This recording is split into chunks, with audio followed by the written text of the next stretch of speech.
wanted to mention back to the seed program briefly because you were so generous with your time, and you and I created a video that's in the Holistic Guide to Healing Endo course, where you're helping women make the decision. If you are or your doctor are suspecting that you have endometriosis, to not be so afraid of doing a laparoscopy, that it can actually be the reset. It really can. It can be life-changing. And I was someone who didn't have debilitating endo pain. I definitely had endo pain that, from day to day I would feel, but it wasn't something that was stopping my life. But there's so many people that it stops their life, and it is so painful. And this surgery can be so helpful and life-changing. And when it comes to fertility, I truly think it was game-changing for me. Game-changing to get that surgery, get that inflammation out. For me too.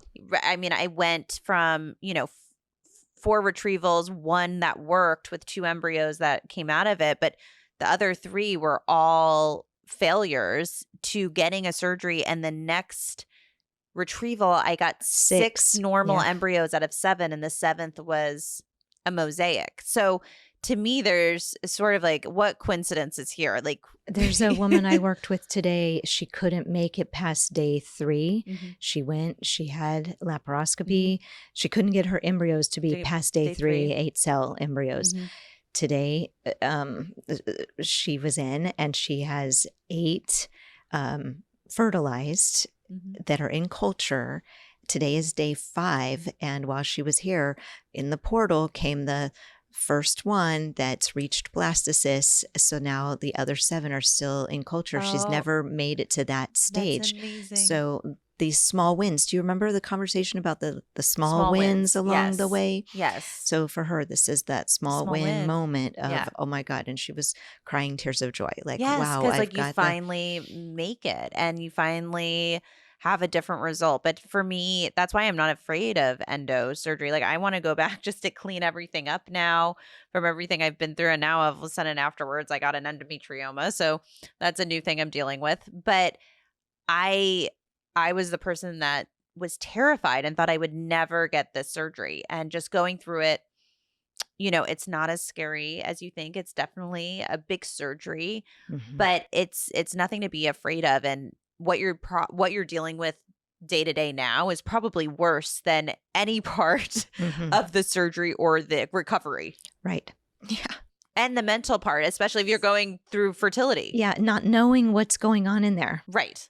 Exactly. And then getting that information. And I always feel like I've had 2, and it's just like, to know that inflammation is out is just like such a refreshing feeling. Yeah. Agreed. So the other thing I wanted to say is we also have a class called Healing After Loss, and that has strategies for women that are struggling with miscarriages or the loss of the dream. And so maybe I'll talk to you. Maybe we'll put that Zoom in there, because it's one thing to hear from a woman who's gone through it and she's on the other side and that it worked out. But that video that we have, you were in it right in the moment. Yes. And so knowing that you got past it, but that heartfelt conversation that we had, if it feels right, maybe I'll put it in there. But as it is, there are some really important therapist approved strategies that help women like come back online and to feel the hope again, or to figure out plan B.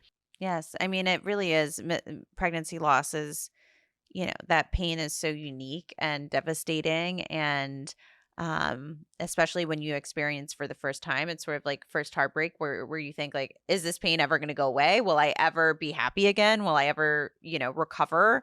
And you do. And of course, time but the hormones are not helping. And the body. Yeah. So like the way the body feels, the hormones changed as they were up high, and then they crash down right away, especially if you're getting a DNC, which I had 4 of those. So I think that, going through it 4 times, I really like almost knew what was going to happen and what the wave of emotions were going to be like, how long it, everyone's so different, but I'd be like, okay, so the next 2 weeks I'm going to be really hopeless. I'm going to be really sad. I'm not going to want to do anything. And then I'm going to start to feel a little better. And I'm going to start making calls to the office again to make appointments. And then, this week I'll start to feel this, and you just kind of know what to expect. But when it's new, it's really hard to understand. Right. But the planner in you to be able to say, this is what's going to happen, and then that's going to Right. happen, and then that, and then I'm going to feel better and Right. different. But I mean, I had to go through one or two of them to like have the To data practice, the practice on right, it. to know what Right. to expect. Right. So as we're approaching Mother's Day, what's some information that, or like, what might you want to say to women as you've opened your heart and you went with surrogacy? Just how can we speak to women that are finding courage or like really just trying to figure out what to do on Mother's Day? Yeah, I mean, it's really hard. I had awful Mother's Days, and in 2022 it was the worst. It was my third miscarriage, and it was day 5 of testing at home, which, if you're a serial tester and test at home. Day 5 post transfer. Right. Yeah. And I kind of knew. There was no squinter, no line. The squinters. I know, the squinters. Right. I would send Danica. You have so many pictures of pregnancy tests on your phone from me. Oh, yeah. From I'm everybody. I get them know. from everyone. But it was like, I'm looking, it's a thread Right. of a difference. And I know. And then to remove my own wanting it so that I could try to be objective. Right. And it was hard. And I just always remember that day, seeing, scrolling Instagram, seeing everyone's Mother's Day post, me like upstairs crying, looking at these pregnancy tests, thinking, oh my gosh, this is my 5th transfer and 3rd miscarriage. And, I was on retrieval number 6 and just at really such a low point. And I remember Todd and I like going to eat somewhere just to get out of the house, and I'm crying, and, someone asked like, oh, like we were with our dog, and it's like, oh, like happy Mother's Day, you're a mom. And, like these things where you don't, people have no idea, but you just are like dying inside.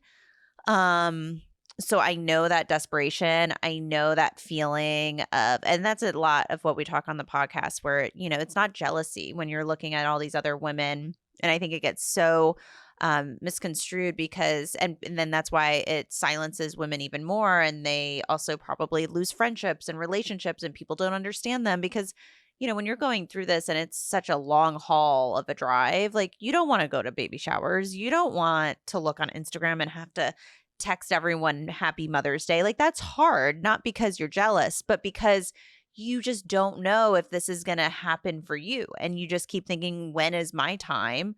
Will I ever have a time? Like maybe this just is never, like what I'm seeing may never just be a reality for me. So that's just like a hard pill to swallow. So I've definitely been there through so many Mother's Days. And then that Mother's Day was sort of just like rock bottom because I thought, this is it.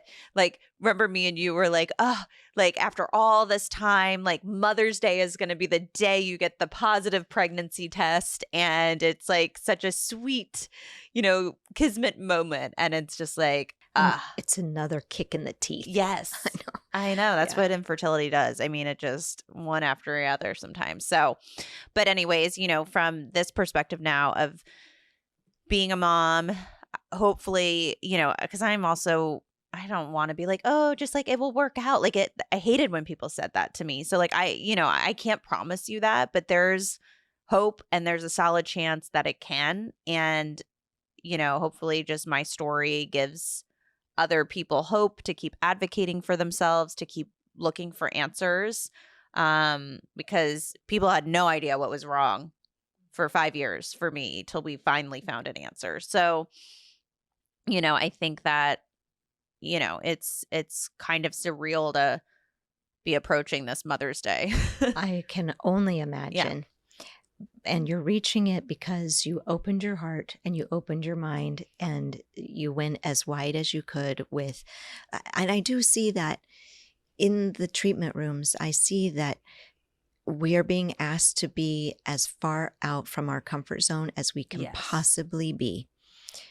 And that's the level of the test. Yeah. So to the listeners, whatever the extent of the personal discovery, Mhm. test of faith Mhm. is for each individual person, I do think that this particular health condition is going to take you to that edge. And then how do you meet it? Right. And I think it's like, I say this too because I think there's, some people out there that go through IVF for a while and then they genuinely don't want to do it anymore. And they, maybe their story is they are childless and a child-free life and they have strengthened their marriage or they've strengthened other things in their life that, they learned so much from that journey, but they don't want to go to it's sort of how I feel about pregnancy right now. Like they've, Hmm. met and reached this certain point. Like personal peace. Right. Yeah. And, that doesn't mean that it's not a success. That doesn't mean that their journey wasn't the win. Cause I think it's so hard. You see all these like success stories or they finally got their baby.